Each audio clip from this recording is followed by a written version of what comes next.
வணக்கம், welcome to SK channel. இன்றைக்கி நம்ம சேனலில் நாம் ரவை வச்சு ஒரு மெதுவடை ஒன்று செய்வோம்.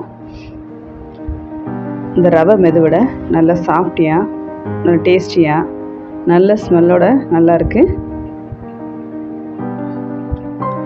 ரொம்ப ஹார்டாலாம் இல்லை. இது எப்படின்னு சொல்லிட்டு பார்ப்போம் வாங்க.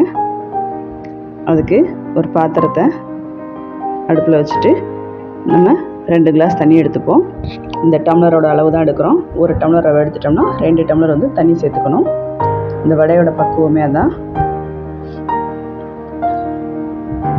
2 டம்ளர் தண்ணி சேர்த்துட்டு தண்ணி லேசாக சூடு வந்தால் போதும். ரொம்ப அதிகமாக கொதிக்க விடக்கூடாது. இப்போ தனியாக ஒரு கிண்ணத்தில் 1 ஸ்பூன் பச்சரிசி மாவு எடுத்து கொஞ்சமாக தண்ணி சேர்த்து கலக்கி வச்சுப்போம். சின்ன வெங்காயம் ஒரு 10 வெங்காயம் எடுத்து பொடிசாக கட் பண்ணி வச்சுக்கலாம். பச்சை மிளகா, கொஞ்சம் இஞ்சி எல்லாம் பொடிசாக கட் பண்ணி வச்சுக்கலாம். மல்லி இலையும் கட் பண்ணி வச்சுருக்கேன். இது எல்லாத்தையும் தண்ணி லேசாக சூடானோடனே அதில் சேர்த்துப்போம். தண்ணி வந்து ரொம்ப கொதிச்சிடக்கூடாது.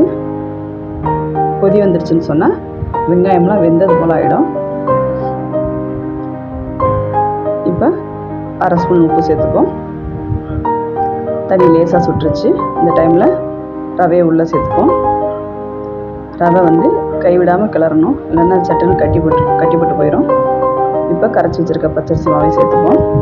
இந்த பச்சரிசி மாவை சேர்க்கும்போது ரவை வந்து நல்லா மொறுமொறுன்னு, வடை வந்து நல்லா மொறுமொறுன்னு நல்லாயிருக்கும். மிளகு சீரகம் வந்து ஒரு 1/2 ஸ்பூன் எடுத்து நுணுக்கி வச்சுருக்கேன், அதே உள்ளே சேர்த்துப்போம். இப்போ மல்லி இலையும் சேர்த்துக்கலாம். நல்லா கிளறி விட்டுறணும். ஒரு 10 நிமிஷம் வந்து நல்லா ஆறட்டும்.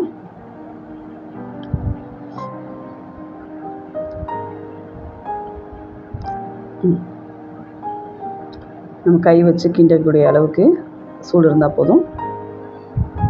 பாருங்கள், நல்லா மாவு வந்து நல்லா உருண்டை பக்குவத்துக்கு நல்லா வந்துருச்சு.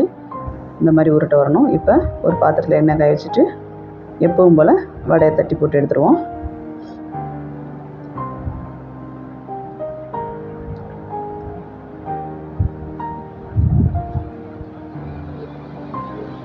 கீழ் பக்கம் நல்லா வெந்த உடனே மெதுவாக மேல் பக்கம் திருப்பி விட்ருங்க. நல்லா 2 பக்கமும் நல்லா ப்ரௌனாக வந்ததுக்கப்புறம் எடுக்கலாம். வேகும் போதே நல்ல ஒரு வாசனையாக வருது.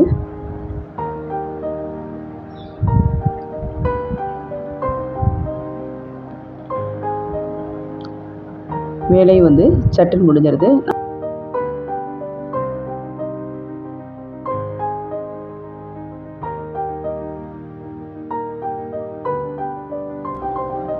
ஈவினிங் ஸ்நாக்ஸுக்கு சட்டுன்னு செஞ்சிடலாம்.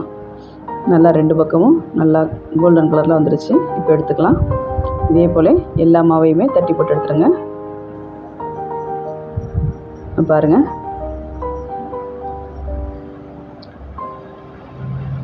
எந்த ஒரு டிஃப்ரெண்ட்டுமே தெரியலை. உளுத்த வடை மாதிரியே இருக்குது. நல்லா மொறுமொறுப்பாக சாஃப்டாகவும் இருக்குது.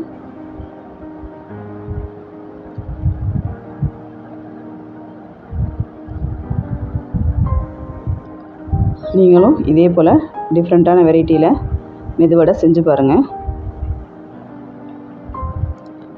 கண்டிப்பாக உங்களுக்கும் பிடிக்கும்.